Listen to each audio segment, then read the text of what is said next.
Hey everyone! So in today's video, as you can tell by the title of this video, this is going to be a little sit down story time with me on the not so nice stories at the salon. I feel like I've done behind the Instagram photos and I've shown you, beautiful like before and afters, how to achieve that at home. And then I had the first client ever cry in my chair, and I have to tell you, it's, as a hairdresser, probably as maybe as just a human being, it was the most devastating, most awful day. It made me sick for a couple of days.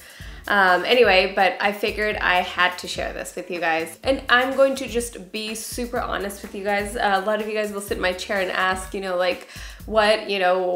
me some horror stories. What's the worst thing that's ever happened in your chair? And honestly, I can tell you that this was probably the worst. Obviously, any hairdresser ever, you can be the most amazing, most talented artist. You will always find someone that's not happy with your work. That is just, that just is what it is. I've realized that it all comes with how you handle things, and obviously only experience can kind of teach you that. I thought that I was pretty far enough into my career that I could give a detailed consultation, that we had, mutual understanding of what each other wants, what I can deliver, and all of that. Anyway, so this client came in with curly, really brassy, really orangey hair, and she had wanted to go blonder. And of course, I'm specialized in blonde. I know that that's 95% of my clients want to go lighter. That's just what it is. And so of course it didn't surprise me in any way. I told her, as I do with all my clients, in the first session, I can never promise how light will go. There's been countless times where hair looks virgin and I think, hey, I can lift this person, at least 4 levels today. And then it comes out really blotchy and there's spots. I've just learned that you can't predict levels the first time you've touched someone's hair. And so I told her, I was like, we can get it lighter. We can definitely get rid of the warmth, but it's not going to be a drastic change. And I definitely explained this to her. We thought we were like on, exactly the same page. She was like, as long as it's a little bit lighter, I just want it even and I want this red tones out. She was very honest about all of her, background color. She told me she had had red. She told me she had had, artificial brown color in her hair, and now she was like trying to lift it. And so she came in with an ombre kind of color. So again, I explained, I definitely can't promise you blonde today, but after I see how your hair reacts today, I have a better understanding of, it'll take 2 appointments or it'll take 3 appointments, and then we will finally get you to your desired goal. And she agreed. I mixed color, we applied. Anyway, I toned with like 3 different toners in different areas of the hair to tone and balance all those colors out. In my opinion, her hair came out beautiful. I thought it was, more balanced. It was neutralized. We got rid of all that warmth, and she had quite a bit of lightening to her ends. Anyway, as I start blowing out her hair, I have to say, if there's ever a time that I start blowing someone out and I'm not happy with the results, we're going back to the shampoo bowl and we're, retoning whatever it takes. Unless the client is like, I don't have time for that, then they will come back at a different time, and that's obviously on me. I could never finish out a blowout where it's like, yes, this is not right, this isn't correct, or I'm not happy with this, and just, let you go. So the point is that I was really happy with the color, and the closer I got to the front of her, hair, and, the more she could see of it, she just started like looking like, oh my gosh, like what's going on? And I asked her, I was like, is everything okay? And she was like, well, I just thought my hair was gonna be a lot lighter. And I was just like, well, I totally explained this to you, in the consultation, that your hair still has so much red pigments in the hair that before we strip through that, you're not gonna experience this high level of lift. But honestly, after everything that I had seen, we had gone so far, and we were finally starting with like a clean, beautiful canvas that was warm-free. And I think as a hairdresser, I think that's where it really clicked, that sometimes all that stuff that to the client might not seem like they've gone really far, but as a hairdresser, we're like, finally, we got you at, that perfect just start off point that now we can start lightening, and now it's just gonna be perfect from here on out.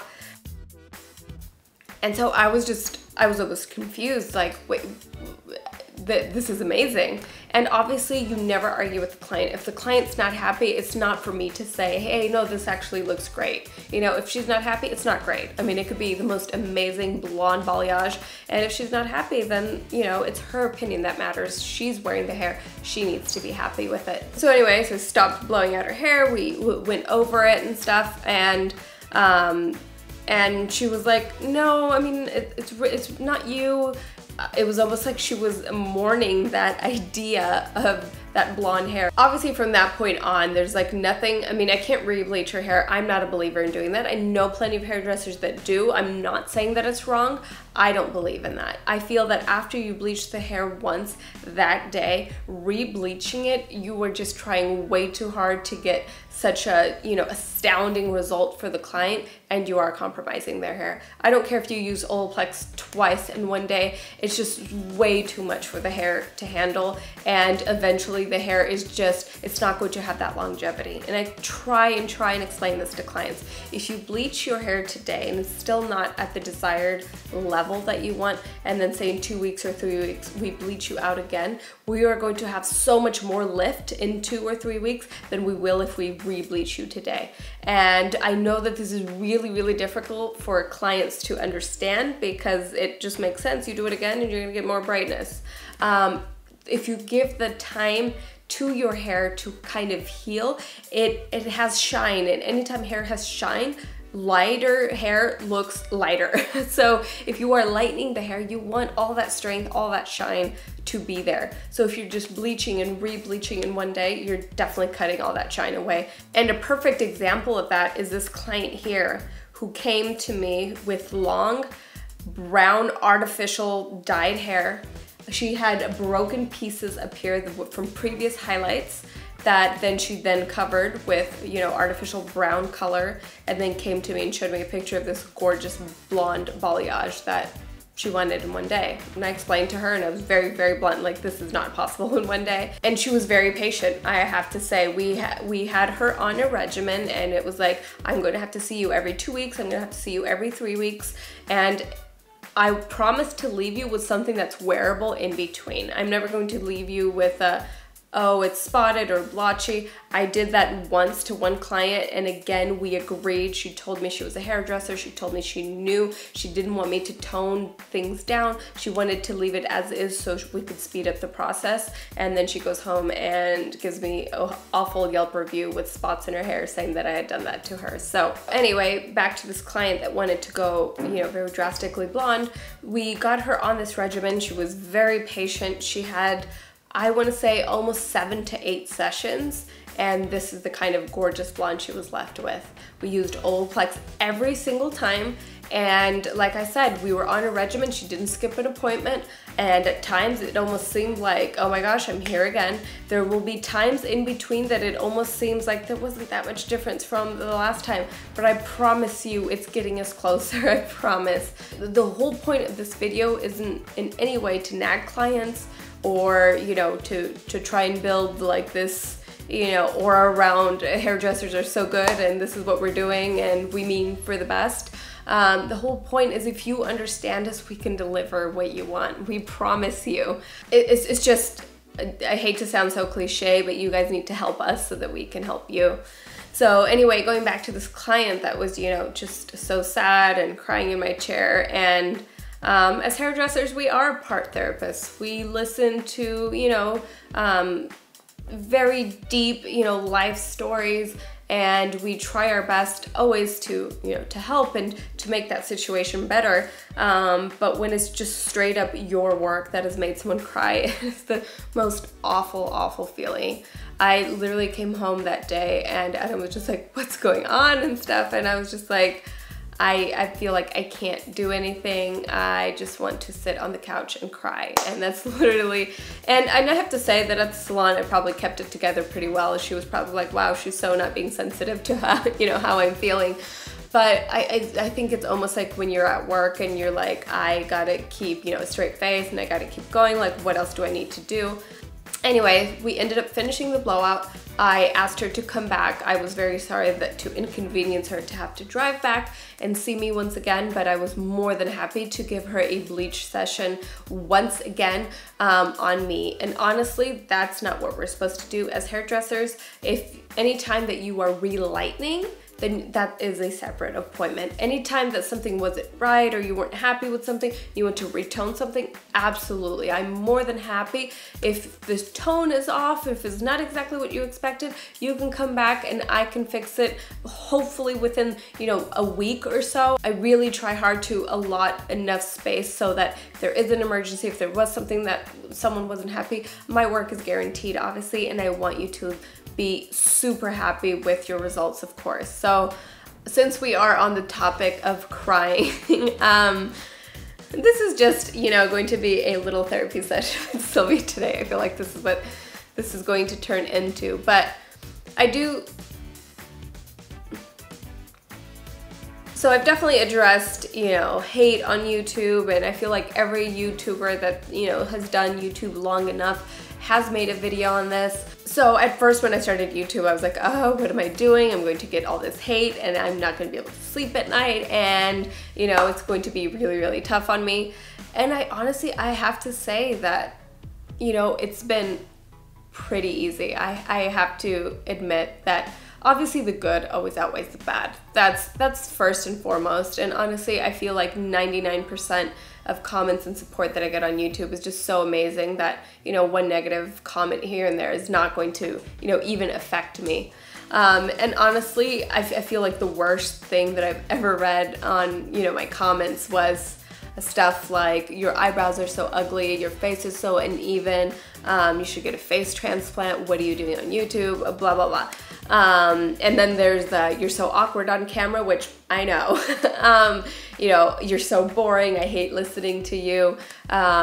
You say way too many times, and, you know, just stuff like that. And I just felt like as I was reading this, it was all things like, I know. Like, it wasn't, you know, I've lived in this body longer than you have been looking at it, so I know, you know, you're not giving me any brand new news. So more than anything, I honestly, like, if you're secure and if you're intelligent and if you're amazing and you're someone that I would actually want to spend time with, I know that you wouldn't care about those things. So honestly, I do have to say that the only like message or comment that really gets to me is when someone accuses me of being dishonest. And that literally just, I don't know, that's probably like one of the worst things anyone can be, you know, called or whatever. But in the last video, I definitely received so much hate. It's a video that I posted on how to style a lob haircut. Anyway, so I filmed a how to cut a lob haircut on yourself. I go to edit it, the footage, half of it is way blurry. I don't know what happened. And Adam was like, well, if you want to put this video up, you're gonna have to reshoot it. Anyway, I reshoot it, the lighting is off, I end up cutting way too much of my hair. I was so upset that I had to cut my hair, you know, way shorter because, you know, of the first video not working and all of that. So what I ended up doing was I put in extensions to the first length that I had done that I loved. So then for this last video that I uploaded, I showed you how to style my new lob haircuts. I felt like the first video coming back, it shouldn't be like, oh, by the way, like, this is how you tone your hair. You know, I felt like I had to address the new cut and how to style it. I did much lower, much bouncier, whatever, different kind of waves. And it just like blew up saying that I was so fake. And on top of that, this video was a giveaway. I don't have to do giveaways, but I like to do them, and I assume that my audience would love giveaways. It was a brand new, awesome T3 blow dryer, and people just started, and it was funny because like the first couple of comments were really positive, and then one person said something negative, and then everything was just, it was all negative from there on, and saying that that I really misled the audience by saying that I had a lob haircut when in fact I didn't even cut my hair. I was just trying to get people to come to this video that was super sponsored. And honestly, 100%, I swear that that wasn't at all, I swear to you, not at all was that video a lie or a scheme to try and get you to watch this video. And so I feel like that was that was my first breakdown, I think, with YouTube, and it was just so and it's just so like sad when you're just like receiving this, and it's like a one-way conversation where all you can do is listen and there's nothing you can say back. I value my channel, I value you guys, and the fact that you guys think that I would sabotage both our relationship and, you know, the standing of my channel for one video really sometimes has me like just, I guess, confused. And then it wasn't the fact that it was a couple comments, it was like they just kept coming. And even my like true supporters, true, you know, subscribers that, you know, comment on every video, where I feel that like they're honestly like my good friends and stuff. And even for them to be saying like negative things, I was just kind of like, I give up on this one, you know? But I'm not trying to excuse myself. I'm not in any way trying to, you know, change people's minds necessarily on what they think of me. But all I do have to say is that I have always been honest. I will continue to be honest. And I do thank all of you that have ever left me any positive reinforcement, any positive, you know, awesome support. And even when you guys leave me, you know, constructive criticism, I take that honestly. And there's so many things about me, about my channel, that I have changed because of, you know, your recommendations. And I can tell when it comes from a place of honesty. And so I just wanted to let you know that I love you and appreciate you so, so much. And I encourage all of your honesty and all of your feedback always. So let me know what you thought of this type of video. Do you want to know, you know, more behind the scenes stories, what goes on in a salon, you know, hairdresser secrets, that's not just formulas and hair. I would like to know what you guys think about that. Do you want to see more of this? Or if you have any other ideas of stuff that you would like me to share or talk about. But anyway, I do have to say that this did feel really nice to be able to sit and kind of catch up with you guys. I know that I always say that I want to be a little more open with you guys, but I feel like sometimes I'll try and open up, and I feel honestly that my audience is here for hair, you know, and I feel that when I sit here and just like la-di-da and kind of talk about myself, sometimes I feel like that's not what you're here for. So I almost feel guilty putting out videos that's not a tutorial, that's not, you know, just hair information. So if this is the kind of thing you like, you guys have to let me know. So anyway, thank you so much for being some of my bestest friends behind the camera. I love you guys and look forward to seeing you in the next video. Bye.